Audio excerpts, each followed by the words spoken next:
Sweden سے عارف کسانہ کا سلام قبول کیجیے۔ آج کی ویڈیو ایک دعوت غور و فکر ہے ہم سب کے لیے کہ اگر ہم جائزہ لیں تو ہمارے ہاں جو ٹی وی پروگرامز ہیں ان میں جو اینکر ہے، ان کے جو مہمان ہیں، وہ کیا کر رہے ہوتے ہیں؟ محض باتیں کر رہے ہوتے ہیں اور عملاً جو ہے وہ کچھ نہیں کرتے۔ یہی حال ہمارے جو ہے وہ بہت سے لیڈرز کا ہے، ہمارے جو بہت سے باقی لوگ ہیں وہ بھی کیا کرتے ہیں کہ ہماری جو محافل ہوتی ہیں ان میں محض گفتگو اور فضول باتیں ہوتی ہیں اور عملاً ہم کچھ نہیں کرتے، اور یہی بات جو ہے قوموں کی تباہی کا باعث بنتی ہے، جسے انسانیت کے نام اللہ تعالیٰ نے اپنے آخری پیغام میں جو قرآن حکیم کی صورت میں ہمارے پاس محفوظ ہے اس میں بیان کیا ہے۔ اور یہ اگر ہم سورہ مدثر کی آیت 45 کو دیکھیں، بہت مختصر الفاظ میں اتنی بڑی حقیقت بیان کی ہے جو کہ قوموں کے یا افراد کے یا معاشرے کے جو ہے وہ عروج و زوال کا باعث بنتی ہے۔ تو یہ سورہ مدثر کی جو 45ویں آیت ہے، اس میں کہا گیا ہے وَكُنَّا نَخُوضُ مَعَ الْخَائِضِينَ۔ الفاظ دیکھیے، بہت مختصر الفاظ میں کہا گیا ہے۔ جو لفظ خاضہ یا خضو ہے، اس کے معنی ہوتے ہیں پانی میں اتر جانا، چلنا، کسی چیز میں مشغول رہنا۔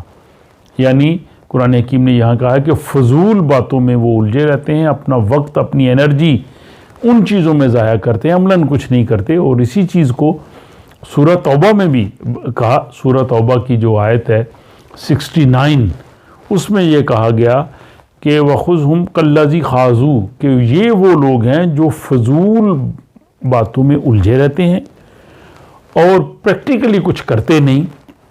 اور اسی چیز کو تیسرا مقام قرآن حکیم کا سورہ توبہ کے بعد تیسرا مقام سورہ طور کی آیت جو ہے وہ 12 میں یہ کہا گیا ہے کہ الذی ہم، کہ یہ وہ لوگ ہیں فی خوض یلعبون، کہ یہ اپنے آپ کو باطل کاموں میں، فضول کاموں میں مشغول رکھتے ہیں اور حق سے، جو اصل چیز ہے، حقیقت ہے، اس سے جو غافل ہوتے ہیں۔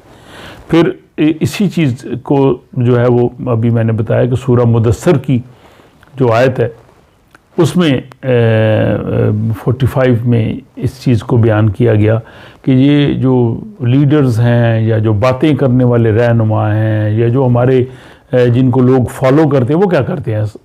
صرف وہ باتیں کرتے رہتے ہیں، باتوں میں لوگوں کو الجھائے رہتے ہیں، اپنا وقت بھی ضائع کرتے ہیں، لوگوں کا بھی ضائع کرتے ہیں، لیکن عملاً وہ کچھ نہیں کرتے۔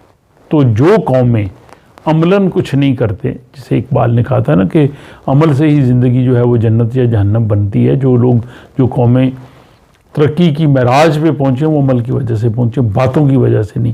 لیکن ہمارا جو پرائم ٹائم ہوتا ہے ہمارے میڈیا کا، ٹی وی کا، ہر روز لوگ بھی اس کو سنتے ہیں، ہزاروں لوگ، اور ہمارے ہاں جو لوگ بیٹھتے ہیں وہ بھی کیا کرتے ہیں کہ فضول باتوں میں اپنا بھی اور لوگوں کا بھی وقت ضائع کرتے ہیں۔ اور اسی چیز کو خدا کی جو عظیم کتاب ہے اس نے جو حقیقت بیان کی ہے کہ یہ قوموں کو تباہی کی طرف لے کے جاتا ہے، اس پہ آپ بھی ضرور غور کیجئے، میں بھی غور کروں گا۔